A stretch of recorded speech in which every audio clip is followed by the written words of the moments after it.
किसी गांव में एक गरीब व्यापारी अपने गधे के साथ रहा करता था। व्यापारी का घर बाजार से कुछ दूरी पर ही था। वह रोज गधे की पीठ पर सामान की बोरियां रखकर बाजार जाया करता था। व्यापारी बहुत अच्छा और दयालु इंसान था और अपने गधे का अच्छी तरह ध्यान रखता था। गधा भी अपने मालिक से बहुत प्यार करता था। लेकिन गधे की एक समस्या थी कि वह बहुत आलसी था। उसे काम करना बिल्कुल अच्छा नहीं लगता था। उसे सिर्फ खाना और आराम करना पसंद था। एक दिन व्यापारी को पता चला कि बाजार में नमक की बहुत मांग है। उस दिन उसने सोचा कि अब वो बाजार में नमक बेचा करेंगे। जैसे ही हाट लगने का दिन आया, व्यापारी ने नमक की 4 बोरियां गधे की पीठ पर लादी और उसे बाजार चलने के लिए तैयार किया। व्यापारी गधे के आलसीपन के बारे में जानता था, इसलिए गधे के न चलने पर उसने गधे को 1-2 बार धक्का दिया और गधा चल पड़ा। नमक की बोरियां थोड़ी भारी थी, जिस वजह से गधे के पैर कांप रहे थे और उसे चलने में मुश्किल हो रही थी। किसी तरह गधे को धक्का देते हुए व्यापारी उसे आधे रास्ते तक ले आया। व्यापारी के घर और बाजार के बीच एक नदी पड़ती थी, जिसे पुल की मदद से पार करना पड़ता था। गधा जैसे ही नदी पार करने के लिए पुल पर चढ़ा और कुछ दूर चला, उसका पैर फिसल गया और वह नदी में गिर गया। गधे को नदी में गिरा देख व्यापारी घबरा गया और हड़बड़ाते हुए तैरकर उसे नदी से निकालने जा पहुंचा। व्यापारी ने किसी तरह अपने गधे को नदी से बाहर निकाल लिया।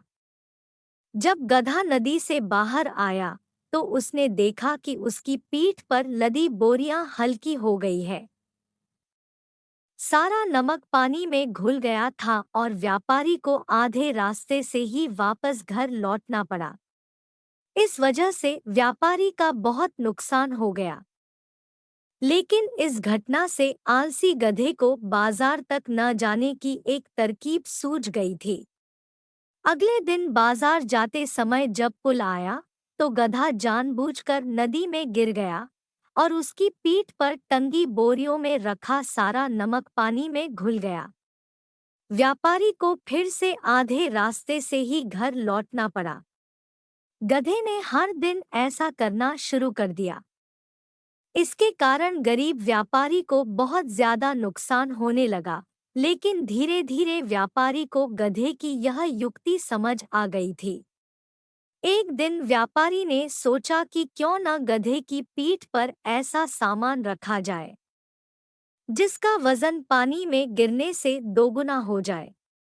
यह सोचकर व्यापारी ने गधे की पीठ पर रुई से भरी बोरियां बांध दी और उसे लेकर बाजार की ओर चल पड़ा।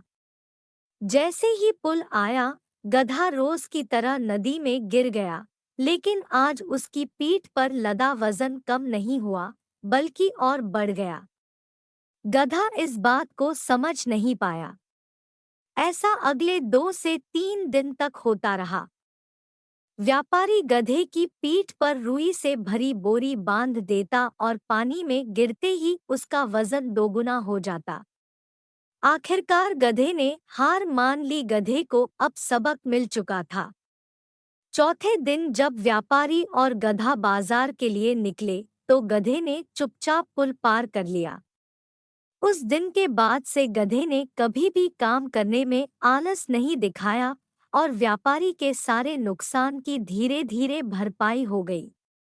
कहानी से सीख। आलसी गधे की कहानी से हमें यह सीख मिलती है कि अपने कर्तव्य का पालन करने में कभी भी आलस नहीं दिखाना चाहिए। साथ ही व्यापारी की तरह सही समझ और सूझबूझ से किसी भी काम को आसानी से किया जा सकता है।